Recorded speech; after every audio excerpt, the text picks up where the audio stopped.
Hello, guys, welcome to my new audiobook Hidden Mafias Innocent Bride. Episode 1 Delhi. तेज तपती धूप में आहाना अपने कांधे पर एक बड़ा सा बैग टांग कर घर की ओर जा रही थी। आहाना, जो अभी महज 20 साल की है, दिखने में काफी सुंदर, गोरा रंग, घनी आईब्रोज, लंबे काले घनी बाल जिनका इस वक्त उसने जोड़ा बनाया हुआ था, black short kurti with trouser. इतनी तेज धूप में आहाना सब्जियों से भरा बैग टांग कर विनोद नगर फेज 2 की गली में एंटर होने ही वाली थी, मगर तभी उसकी सीधी नजर गोलगप्पे के ठेले पर पड़ी। गोलगप्पे देखते ही आहाना के मुंह में पानी भर आया, मगर तभी उसे ये ध्यान आया कि उसके पास गोलगप्पे खाने के लिए उतने पैसे नहीं हैं। उसने अपनी पॉकेट से 50 रुपए का नोट निकाला और उसे निहारते हुए बोली, अगर मैंने तुम्हें खर्च कर दिया तो मम्मी मुझे अच्छे से सुझा देगी, मगर मैं मेरे इस लालची पेट को कैसे समझाऊं ये बात कि मैं ये गोलगप्पे चाह कर भी नहीं खा सकती। अपना मन मारते हुए आहाना घर की ओर बढ़ गई। अगर उसका पेट उसका साथ नहीं दे रहा था, अब उसके पेट में तेज गुड़गुड़ाहट होने लगी थी। उसका मन उससे यही कह रहा था कि उसे अपने पसंदीदा गोलगप्पों को यूं अनदेखा नहीं करना चाहिए। इसलिए उसके कदम अब वापस उसी ठेले की ओर बढ़ चुके थे। आहाना उस ठेले के पास पहुंची और ठेले वाले से बोली, कितने के दिए? 20 के 6। ठेले वाले ने जवाब दिया। 20 के 6 सुनकर आहाना को कोई फर्क नहीं पड़ा, क्योंकि उसे गोलगप्पे खाने का बहुत मन था और वो अपने मन को और ज्यादा नहीं सताना चाहती थी, क्योंकि अब वो अपना मन बना चुकी थी। वो ठेले वाले से बोली, 50 के कर दो आप। आज अपनी जिंदगी में पहली बार आहाना कोई फैसला ले रही थी।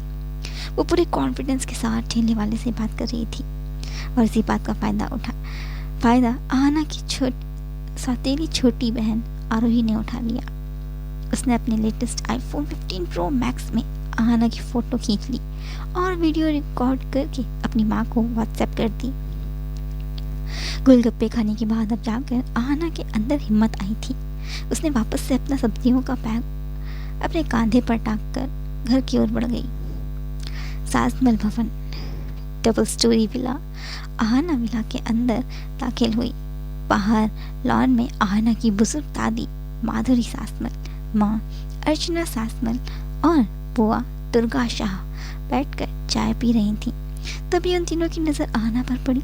उसको देखते ही अर्चना ने उससे अपने पास बुलाया, आहाना इधर आ। तो वो घर के अंदर न जाकर वहाँ लॉन में चली गई, सब्जी का पैक लिए। हाँ मम्मी बोलो। आहाना आज काफ़ी ज़्यादा कॉन्फिडेंट फील कर रही थी अंदर से ही, और वजह वो खुद भी नहीं जानती थी, मगर फिर भी वो पूरे कॉन्फिडेंस के साथ अपनी माँ के सामने खड़ी थी। क्या क्या सब्जियाँ लाई है तू, दिखा मुझे। अपनी चाय की प्याली टेबल पर रखते हुए वो उससे बोली। आहाना ने बैग नीचे रखा और उसे खोलकर वो एक एक करके सारी सब्जियाँ उसे दिखाने लगी।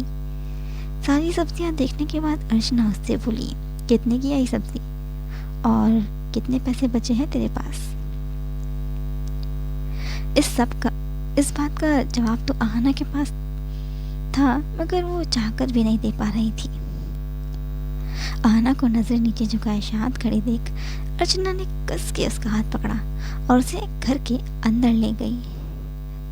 आगे क्या होने वाला है उसका अंदाजा तो आहाना की दादी को पहले से ही हो चुका था। आहाना की जोर से चिल्लाने की आवाज़ जैसे ही माधुरी के कानों में पहुंची तो उसने अपनी आंखें मूंद ली और मन में बोली, हे भगवान, इस बच्ची पर और कितने जुल्म करवाना चाहते हो आप? बेचारी बच्ची रोज़ तिल तिल मरती है, अपने ही घर पर कैदी की तरह रहती है और सौतेली माँ के अत्याचारों का शिकार होती है। आप अपना कोई तो चमत्कार दिखाओ, मुझे कोई तो रास्ता दिखाओ जिससे मैं मेरी पोती को मेरी जिल्लात बहू से बचा सकूं। तभी माधुरी का दिमाग चला और उसने अपने बेटे देवेश को कॉल किया। पहले की 2 मिस कॉल्स तो देवेश ने पिक नहीं करी, क्योंकि वो अपनी साड़ियाँ साड़ियों का शोरूम ताजमहल एथनिक हब में अपने कस्टमर्स को हैंडल करने में बिजी था, मगर अपनी माँ के लगातार आ रहे कॉल्स को देखते उसने अपने कुछ कस्टमर्स को हैंडल करने के लिए दूसरे वर्कर से कह दिया और खुद अपनी माँ का कॉल पिक करने के लिए शॉप से बाहर चला गया। जी माँ बोलिए, अब क्या नया तमाशा कर दिया आपकी बहू और पोती ने? देवेश ने उनसे पूछा। अरे भाई तू जल्दी घर आ, तेरी घरवाली आज फिर से आहना की धुलाई कर रही है, माधुरी ने देवेश को इन्फॉर्म किया, जिसके बाद वो तुरंत अपनी बाइक स्टार्ट करके घर के लिए निकल गया। अर्चना आहना को देवेश की बेल्ट से मार रही थी। उसकी पूरी पीठ अब तक लाल नीली हो चुकी थी, मगर वो बेचारी चाहकर भी वहां से भागकर अपनी जान नहीं बचा पा रही थी, क्योंकि उसकी बुआ दुर्गा ने उसके दोनों हाथ कस के पकड़े हुए थे। आहना का चेहरा भी अब तक रो रो कर लाल हो चुका था, मगर कोई भी उसे अभी तक बचाने नहीं आया था। आज के बाद अगर तूने बचे हुए पैसों पर हाथ साफ किया ना, तो मैं तेरे दोनों हाथों की उंगलियां ही काट दूंगी, समझी? ये लाइन कहते ही उसने एक और बेल्ट उसके पीछे मारी जोर से। साली, तेरी वो भगौड़ी माँ खुद तो भाग गई अपने आशिक के साथ, और तुझ आफत दर्द के बोझ को यहाँ छोड़ गई मेरी छाती में मूंग दलने के लिए। इतना कहकर अर्चना ने आहना के पीछे जोर से एक लात मारी, जिससे वो दीवार पर जाकर टकरा गई। याद रखना, देवेश के पैसों और प्रॉपर्टी कारोबार पर सिर्फ मेरा और मेरे बच्चों का हक है, समझी? तेरा कुछ नहीं है यहाँ। इतना कहकर वो वहां से बाहर चली गई। दुर्गा किलर स्माइल के साथ आहना से बोली, तुझे दूसरों के पैसों को उड़ाने की अगर इतनी ही आग लगी है तो हम तेरी शादी करवा देते हैं, फिर अपने पति के पैसों पर ऐश करना, ठीक है? फिर वो वहां से चली गई। बाहर ड्राइंग एरिया में देवेश अपनी पत्नी अर्चना को डांट रहा था, वो भी जिंदगी में पहली बार। तुम्हें मैं कितनी बार समझा चुका हूँ अर्चना, ये आहना अब छोटी बच्ची नहीं है जो तुम उसे इतनी बेरहमी से मारती हो। अब वो बड़ी हो चुकी है, अगर किसी बाहर वाले ने उसके निशान देख लिए ना तो हम धरे जाएंगे अच्छे से। देवेश अर्चना को डांट रहा था। तभी एक बच्चे की आवाज आई, पापा आप मम्मी को क्यों डांट रहे हो? मम्मी अगर आहना को मारती है तो उसमें उसी की भलाई है ना, सुधर कर रहेगी। इस तरह मेरी मम्मी भी बदनाम नहीं होगी कि ये आहना की दातेली माँ है, इसलिए ये आहना पर ध्यान नहीं देती है। लोग तो यही सोचेंगे ना मेरी माँ के बारे में। अर्चना और देवेश का लाडला बेटा अंशुल अपनी माँ के पक्ष से बोला। अंशुल को अपनी माँ का पक्ष रखते देख माधुरी ने अपनी छड़ी से उसके पीछे मारा, ज्यादा जोर से तो नहीं, मगर उसे होश में लाने के लिए। दादी मार क्यों रही हो? मैंने कुछ गलत थोड़ी कहा है, अंशुल अपनी दादी माधुरी से बोला। तो माधुरी ने फिर से उसके पीछे एक छड़ी मारी और बोली, तुझे कितनी बार समझाया है कि आहना का नाम मत लिया कर, वो तुझसे बड़ी है, दीदी कहा कर उसे, पर तू इतना ढीठ है कि बात नहीं आता अपनी हरकतों से। तभी देवेश भी अंशुल को डांटने लगा, हाँ आहना बड़ी है तुझसे, दीदी कहा कर उसे। फिर वो अर्चना की तरफ पलटा और उसे आंखें दिखाते हुए बोला, माँ के लिए सारे बच्चे बराबर होते हैं, अगर आहना कोई गलती करती है तो तुम उसे जानवरों से बुरा मारती हो, तो अपने सपूत को भी थोड़े संस्कार दे दो, और अपनी लाडली को भी जो अभी तक घर नहीं पहुंची, लगाओ उसे फोन और घर पहुंचने को कहो उसे 10 मिनट में। उसके बाद देवेश वहां से चला गया। तभी दुर्गा अर्चना को भड़काते हुए बोली, हाय हाय अर्चना, मैं तो यूँ समझती थी कि मेरा भाई अपने इकलौते बेटे से प्यार करता होगा, मगर ऐसा तो कुछ भी नहीं है। देवेश का तो हृदय परिवर्तन होने लगा है अपनी बड़ी बेटी के लिए। तो अर्चना बड़ी बड़ी आंखों से दुर्गा को घूरने लगी। अरे भाई ऐसा मैं खुद नहीं कह रही हूँ, देवेश की बातों से ही मुझे लग गया पता कि। दुर्गा कुछ सेकंड के लिए चुप हुई और फिर बोली, पहली पत्नी और पहला बच्चा, उनकी जगह ही कुछ अलग होती है आदमी की जिंदगी में। वहीं खड़ी माधुरी ये सब सुनकर भी चुप थी, क्योंकि उसे सिर्फ इसी बात की खुशी थी कि उसका बेटा अब अपनी बेटी के लिए स्टैंड लेने लगा है। तभी अर्चना दुर्गा को पलट कर जवाब देने को हुई, दुर्गा दीदी आप क्या करने की कोशिश कर रही हो, ये बात मैं बहुत अच्छे से जानती हूँ, इसलिए आप मुझे भड़काओ मत देवेश के खिलाफ, समझिए आप। और फिर वो भी वहां से चली गई। हाँ बुआ, मम्मी ने बिल्कुल सही कहा, आप मम्मी को भड़का रही हो पापा के खिलाफ, मगर आपकी ये चाल कामयाब नहीं हो पाएगी। अंशुल भी दुर्गा को चेतावनी देते हुए बोला और अपनी माँ के पीछे पीछे चल दिया। अब बस हॉल में माधुरी और दुर्गा ही बचे थे। माधुरी अपनी छड़ी के सहारे चलकर दुर्गा के तरफ पहुंची और उसे चेतावनी देते हुए बोली, तो ये मत भूल कि ये घर और कारोबार मेरे नाम पर है। मैं चाहूँ तो अपनी पोती आहना के नाम पर अभी के अभी कर दूँ, वकील को बुलवाकर। अगर तू अपनी हरकतों से बस नहीं आई तो मैं तुझे बेघर कर दूंगी, समझी? फिर वो वहां से चली गई। वहीं कमरे में आहना अभी भी सिसक सिसक कर रो रही थी और माधुरी उसे चुप करवाने की कोशिश। तू रो मत, अब तुझे कोई हाथ नहीं लगा पाएगा, ठीक है? तेरा बाप है तेरे साथ। उसने बाहर अर्चना को बहुत अच्छे से हड़काया है, अब वो तुझे नहीं मारेगी। माधुरी ने आहना के बालों को सहलाते हुए उससे कहा। तभी कमरे का दरवाजा खुला और आरोही अंदर आ गई। आहना को रोते हुए देख आरोही को दिल ही दिल में सुकून मिल रहा था। आया मजा? तेरी यही औकात है, वो अपने मन में बोली टेबल मुस्कान के साथ। आरोही की वो टेबल मुस्कान माधुरी ने देख ली थी। उसने आरोही को अपने पास बुलाया। जी दादी। आरोही माधुरी के बुलाने पर उसके पास गई। बेड पर बैठने को हुई मगर माधुरी ने उसके पैर पर छड़ी से मार दिया। आरोही दर्द से चिल्लाई। माधुरी उससे बोली, तुझे बैठने को कहा मैंने? तो उसने अपना सिर ना में हिलाया। तेरी माँ को आहना की गोलगप्पे खाते हुए फोटो तूने भेजी थी ना? माधुरी ने उससे पूछा मगर आरोही ने अपना सिर साफ तौर पर ना में हिला दिया। नहीं दादी, मैं क्यों भेजूंगी आहना की फोटो? इतना कहते कहते वो बीच में ही रुक गई क्योंकि माधुरी उसे बड़ी बड़ी आंखों से घूर रही थी। मगर आरोही अपनी दादी के इशारे को समझ चुकी थी कि वो उसे ऐसे गुस्से से क्यों घूर रही है। अपनी जुबान संभालते हुए आरोही बोली, आहना जी की फोटो मैंने नहीं भेजी थी दादी, पता नहीं किसने। एक बार फिर से माधुरी ने उसके पैर पर छड़ी मारी। ये क्यों जानती थी कि आरोही झूठ बोल रही है, क्योंकि झूठ बोलने में तो वो काफी एक्सपर्ट थी। तो मुझसे झूठ बोल रही है? मुझसे? माधुरी ने फिर से अपनी छड़ी उठाई आरोही को मारने के लिए, मगर तब तक वहां पर देवेश आ गया।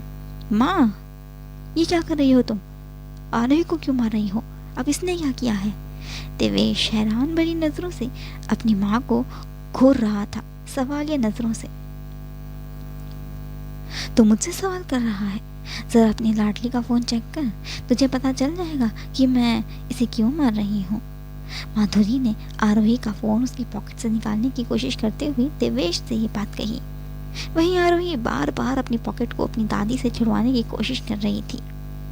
दादी, क्यों कर रही हो आप ऐसे? आरोही रोने का नाटक करने लगी। वहीं देवेश को अब कुछ भी समझ नहीं आ रहा था कि ये सब कुछ आखिर चल क्या रहा था उसके घर में। तेरी इस लाडली की वजह से ही आहना को अर्चना ने मारा है। तेरी इस लाडली ने आहना की गोलगप्पे खाते हुए फोटो खींचकर अपनी माँ को भेज दी थी। माधुरी ने जैसे ही ये बात देवेश को बताई तो वह सवाली नजरों से आरोही को देखने लगा। पापा, दादी झूठ बोल रही हैं, मैंने ऐसा कुछ नहीं किया। आरोही बिना डरे अपने पिता से बोल रही थी। अगर मैं झूठ बोल रही हूँ तो अपना फोन चेक करवा अपने बाप को, अभी दूध का दूध और पानी का पानी हो जाएगा। फाइनली माधुरी आरोही के पॉकेट से उसका फोन निकालने में कामयाब हो गई। उसने वो फोन सीधा देवेश को दे दिया। देवेश ने जैसे ही आरोही का फोन अनलॉक किया तो उसने आहना की गोलगप्पे खाते हुए वाली फोटोज और वीडियो के साथ साथ कुछ और भी खुल गया, जिसके बाद आरोही ने अपने बाप का हाथ अपने गाल पर पाया। आरोही के फोन में उन फोटोज और वीडियो के साथ साथ आरोही के 4th सेमेस्टर के रिजल्ट का भी स्क्रीनशॉट था, जिसमें उसके 3 सब्जेक्ट्स में ग्रेड ई थी, यानी कि कंप्लीट फेल। माधुरी को आरोही के रिजल्ट के बारे में कोई आइडिया नहीं था। वो तो बस देवेश को ये दिखाना चाहती थी कि आरोही की वजह से ही अर्चना ने आहना को इतनी बुरी तरह से पीटा था। वहीं आरोही का गाल भी इस वक्त टमाटर जितना ही लाल हो चुका था, तेज थप्पड़ के कारण। देवेश ने आरोही के दूसरे गाल पर भी थप्पड़ लगा दिया तो माधुरी बोली, देखा, यही नतीजा होता है बच्चों को हद से ज्यादा लाड प्यार करने से।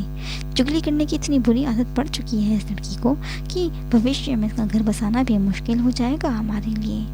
अरे अगर आहाना ने सब्जी के बचे हुए पैसों से गोलगप्पे खा भी लिए तो कौन सी बड़ी आफत आ पड़ी थी, कौन सा पहाड़ टूट पड़ा था। अपने बाप के पैसों से ही तो खाए थे, इसके पैसों से थोड़ी खाए थे जो इसने इतनी सी बात पर इसने अपनी माँ से चुगली कर दी। माधुरी को आरोही के रिजल्ट के बारे में कुछ मालूम ही नहीं था। वो तो बस इतना ही जानती थी कि आरोही ने आहाना का फोटो और वीडियो अपनी माँ को भेजा था।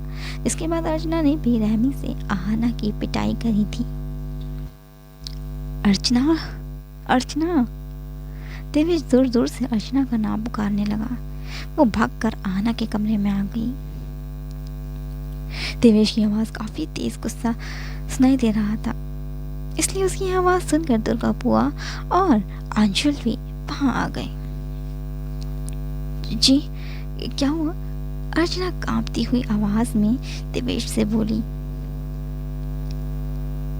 इस बार तो एक थप्पड़ अर्चना को पड़ चुका था जिससे सभी के सब शॉक्ड थे। माधुरी को तो अभी भी यही लग रहा था कि शायद से देवेश ने अर्चना को भी इसलिए थप्पड़ मारा है क्योंकि उसने आहाना को छोटी सी बात के लिए पीटा है। मगर अगले ही पल माधुरी की वो गलतफहमी दूर हो गई जब देवेश ने सबको आरोही का रिजल्ट दिखाया। ये सब क्या है? देवेश ने आरोही के फोन में मौजूद उसके रिजल्ट का स्क्रीनशॉट दिखाते हुए पूछा। आरोही का रिजल्ट देखकर अर्चना पलट कर कुछ नहीं बोली क्योंकि उसे अपनी बेटी के रिजल्ट के बारे में पहले से ही मालूम था। मैं दिन रात इतनी मेहनत करता हूँ कि तुम लोगों की जरूरतें पूरी कर सकूं, मगर तुम लोग मुझे बदले में ये सिला देते हो। देवेश भारी आवाज में बोला। और अर्चना, तुम्हें तो मैंने भरोसे पर इस घर की जिम्मेदारी सौंपी थी ना, फिर तुमने ऐसा क्यों करा? तुमसे बच्चे नहीं संभाले जा रहे हैं, बस हर वक्त आहाना को ही उसकी गलतियों पर पीटती हो। अरे कभी इसकी गलतियों पर भी ध्यान दे दिया करो। मेरी मेहनत की कमाई को तुम लोग ऐसे उड़ाते हो जैसे कि। इतना कहते ही देवेश रुक गया क्योंकि उसका ध्यान अपनी माँ की तरफ चला गया था जो खुले मुंह के साथ उसे देखे जा रही थी। देवेश बिना कुछ बोले ही वहां से चला गया। उसके वहां से जाने के बाद अर्चना आहाना को गुस्से से खा जाने वाली नजरों से घूरते हुए बोली, अब तो मैं सीधा तेरी जुबान ही बाहर खींचूंगी। और फिर आरोही का हाथ पकड़कर उसे कमरे से बाहर ले गई। उसके बाद दुर्गा भी आहाना के कमरे से बाहर चली गई और अब बस कमरे में माधुरी और आहाना ही बचे थे।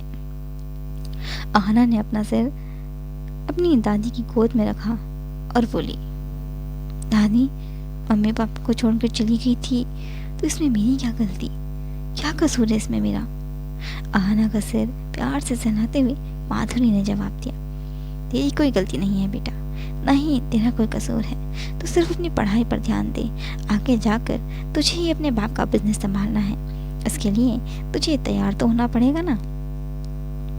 अपनी दादी की बात सुनकर आहाना को अर्चना की कही बात याद आ गई तो वो माधुरी से बोली, दादी, मम्मी ऐसा क्यों कहती हैं कि इस घर में मेरा कुछ नहीं है? सब कुछ उनके बेटे अंशुल और बेटी आरोही का है, क्या मेरा कुछ नहीं है इस घर में?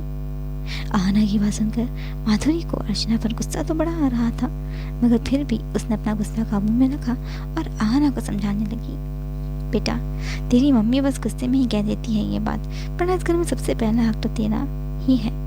तेरे बाद इस घर में आरोही और अंशुल का हक है, ठीक है? इसलिए तू कभी ऐसा मत सोचना कि इस घर में तेरा कुछ नहीं है। जब तक तेरी दादी जिंदा है इस घर से तुझे कोई बाहर नहीं निकाल सकता, समझी? माधुरी की बातें सुनकर आहाना को अब जाकर तसल्ली थी इस बात की कि ताजमहल भवन में उसका भी पूरा पूरा हक है। कुछ देर यूं ही बातें करने के बाद वो दोनों काफी गहरी नींद में सो चुकी थी। अगली सुबह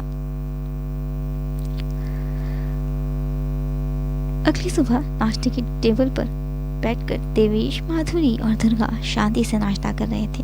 तभी देवी अर्चना से बोला, बच्चे क्यों नहीं आए अभी तक नाश्ता करने के लिए? जी वो बस आ ही रहे हैं दोनों बच्चे, अर्चना ने जवाब दिया। तो टेबल पर हाथ पटकते हुए देवेश गुस्से से दांत कीटते हुए बोला, कितने बच्चे रहते हैं घर में? अपनी कही लाइन को वापस से रिकॉल करते हुए अर्चना ने बिग स्माइल दी देवेश को और जुबान को संभालते हुए बोली, मेरा मतलब है कि तीनों बच्चे बस आ ही रहे हैं अभी। तभी कमरे के अंदर से चिल्लाने की आवाज आई। अंदर से अंशुल चिल्ला रहा था, आना दी, छोड़ दो मुझे प्लीज, मम्मी का गुस्सा आप मुझ पर मत निकालो, प्लीज दी, प्लीज छोड़ो मुझे। अंशुल की आवाज सुनकर वो चारों आहाना के कमरे की ओर भागे। स्टडी टेबल के पास वो तीनों खड़े थे। अंशुल की नजर जैसे ही देवेश पर पड़ी वो भागकर देवेश के पीछे जाकर छुप गया। अपनी नाटक वाली आवाज में बोला, पापा मुझे बचा लो प्लीज, आहाना दी मुझे मार रही है। वहीं आहाना को अभी भी कुछ समझ नहीं आ रहा था पूरी तरह से कि आखिर अंशुल इस तरह से बिहेव क्यों कर रहा है उसके साथ। जब तक उसे कुछ समझ में आता तब तक अर्चना आगे आई और आहाना के मुंह पर तेज थप्पड़ चढ़ते हुए बोली, तू होती कौन है मुझे गुस्सा दिखाने वाली? सौतेली ही सही, पर मैं तेरी माँ हूँ, तेरा भला चाहती हूँ, इसलिए तुझे मारती हूँ। आहाना ने भी सहमी आवाज में जवाब दिया, पर मैंने तो कुछ भी नहीं करा मम्मी, मैंने नहीं मारा अंशुल को, ये दोनों आए थे यहाँ मुझे मारने के लिए, मैंने नहीं मारा किसी को भी। माधुरी को पूरा मामला पहले से ही बहुत अच्छे से समझ में आ चुका था, इसलिए उसने बात को और ज्यादा बढ़ाया नहीं और आहाना से बोली, चल बेटा चलकर नाश्ता कर ले, कॉलेज जाने के लिए देरी हो रही है ना तुझे। नाश्ता करने के तुरंत बाद आहाना ने अपना बैग उठाया और अर्चना से बोली, मम्मी पैसे दे दो बस के किराए के लिए। आहाना को अर्चना के आगे हाथ फैलाते देख देवेश को अपनी जिंदगी में पहली बार काफी ज्यादा बुरा लगा। उसे ये एहसास हुआ कि वो आहाना की माँ से इस कदर नफरत करने में मगन हो चुका था कि वो अपनी बेटी को ही पूरी तरह से भुला चुका था। ये सारे ख्याल एक तरफ रखते हुए देवेश ने अपनी पॉकेट से अपना वॉलेट निकाला और उसमें से 5,000 कैश निकाल कर बोला, ये लो। अर्चना को लगा कि शायद देवेश ये पैसे उसे दे रहा है, इसलिए उन्हें लेने के लिए अर्चना ने अपना हाथ आगे बढ़ाया, मगर अगले ही पल उसके चेहरे का रंग उड़ गया जब देवेश ने आहाना का नाम लिया और उसे अपने पास बुलाया। आहाना, ये लो, तुम्हारे इस महीने का खर्चा है। हाँ, देवेश की आवाज काफी रूड थी, मगर आहाना तो इतने में ही खुश थी कि आज पहली बार उसके पिता ने उससे बात करी, उसके लिए कुछ सोचा। आहाना काफी भावुक थी इस बात के लिए, मगर खुद को संभालते हुए उसने अपना हाथ आगे बढ़ाया। उसने पैसों को लेने के लिए और धीमे स्वर में बोली, थैंक यू पापा। आहाना को अब कॉलेज जाने के लिए काफी ज्यादा देर हो रही थी, इसलिए वो बिना टाइम गंवाए कॉलेज के लिए निकल गई। कॉलेज पहुंचते ही आहाना जल्दी से क्लास में दाखिल हुई, मगर तभी उसे एक ठंडी आवाज ने रोक दिया, स्टॉप देयर। आहाना वो आवाज सुनकर वहीं अपनी जगह पर रुक गई कुछ सेकंड्स के लिए। Are you on your admission? उस शख्स ने आहाना से पूछा। नो। आहाना ने भी धीमे स्वर में उस शख्स को जवाब दिया। स्कूल गई हो कभी? वो शख्स दोबारा उससे बोला। ऑफ कोर्स गई हूँ, स्कूल पास आउट करने के बाद ही कॉलेज में एंट्री मिलती है, आई थिंक सो। आहाना ने बेझिझक जवाब दिया। वहीं उसकी दोस्त कोमल टेंशन में अपनी आंखें मूंदते हुए अपने मन में बोली, अरे बेवकूफ लड़की, ये हमारे न्यू प्रोफेसर हैं। ओके, टेल मी, स्कूल में क्या क्या सीखा तुमने? उस शख्स ने फिर से आहाना को वही वाहियात और इरिटेटिंग भरा सवाल किया, जिसे सुनकर आहाना उसे गुस्से से घूरते हुए बोली, it's none of your business. इन स्कूल में क्या सीखा और क्या नहीं, this is not your matter. Now get out of my way, ma'am के आने का टाइम हो रहा है। इतना कहकर आहाना अपनी सीट पर बैठ गई, कोमल के बगल में। डबल मुस्कान के साथ वो शख्स पोडियम के पास जाकर खड़ा हो गया और इतने में principal Thapa, HOD Ravishankar class में दाखिल हुए, जिन्हें ग्रीट करने के लिए पूरी क्लास अपनी सीट पर खड़ी हो गई। गुड मॉर्निंग चिल्ड्रंस, ये हैं मिस्टर विक्रम सिंह, आपके मैथ्स के न्यू प्रोफेसर।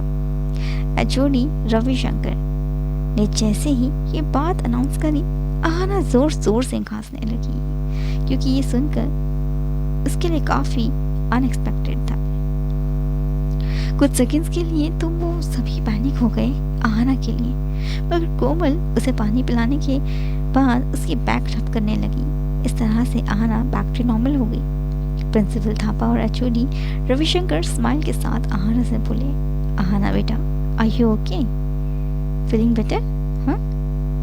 आहाना का नाम सुनते ही प्रोफेसर विक्रम डबल मुस्कान के साथ आहाना को निहारने लगे। आहाना, आई लाइक इट, वो अपने मुंह में बड़बड़ाया।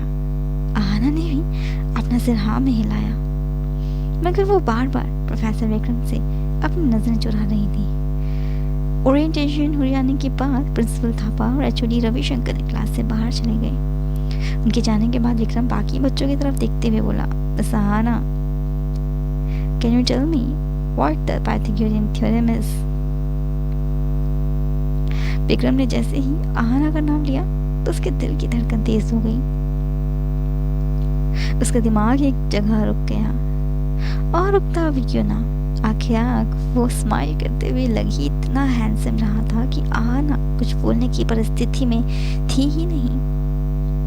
आहाना का कोई जवाब ना पाकर फ्रंट बेंच पर बैठी लड़की बोली, जिसका नाम था Vibha, sir I know the answer. Vikram बिना विभा की तरफ देखे विभा से बोला, that's good, but I want to hear the answer from miss Aahana only.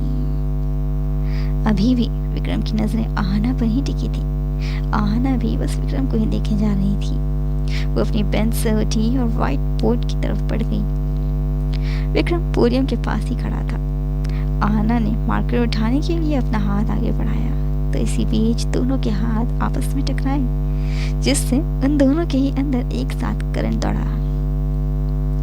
Aahana ने बिना समय गंवाए बोर्ड पर पाइथागोरस थ्योरम लिख डाली, h square is equals to b square plus b square।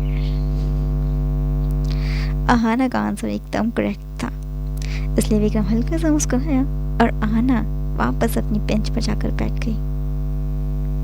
Vikram और भी सवाल करना चाहता था, मगर तभी उसका फोन रिंग किया। स्क्रीन पर जो नाम फ्लैश हो रहा था, उससे उसका दिमाग ही एकदम खराब हो चुका था। वो उस कॉल को पिक करने के लिए क्लासरूम से बाहर चला गया।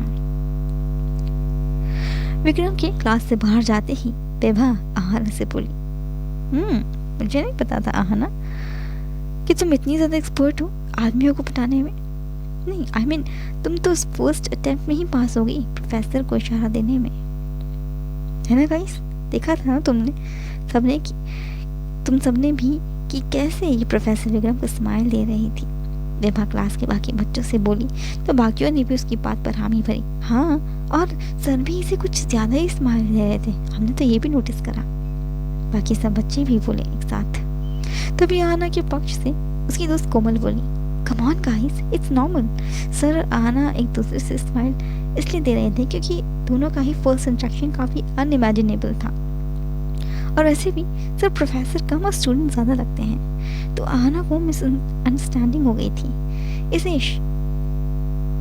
इसे लगा होगा कि सर कोई न्यू एडमिशन है। कोमल की बात सुनकर विभा ने उसे पलटकर जवाब दिया, तुम तो करोगी ही इसे सपोर्ट, क्योंकि तुम भी तो इसी की कैटेगरी की हो। तभी पीछे से आवाज आई, अच्छा क्या कैटेगरी है मिस कोमल की? प्रोफेसर विक्रम अपने हैंड्स फोल्ड किए क्लास की डोर पर ही खड़े थे। प्रोफेसर को डोर पर खड़े देख विभा अपने मन में बोली, लगता है कि सर ने सब कुछ सुन लिया है। So, dear listeners, that's all for today. Hidden Mafia's Innocent Bride का फर्स्ट एपिसोड कैसा लगा आप सभी को? Let me know in the comments. Till then, take care end. Don't forget to subscribe my channel. Like, share and comment. Bye.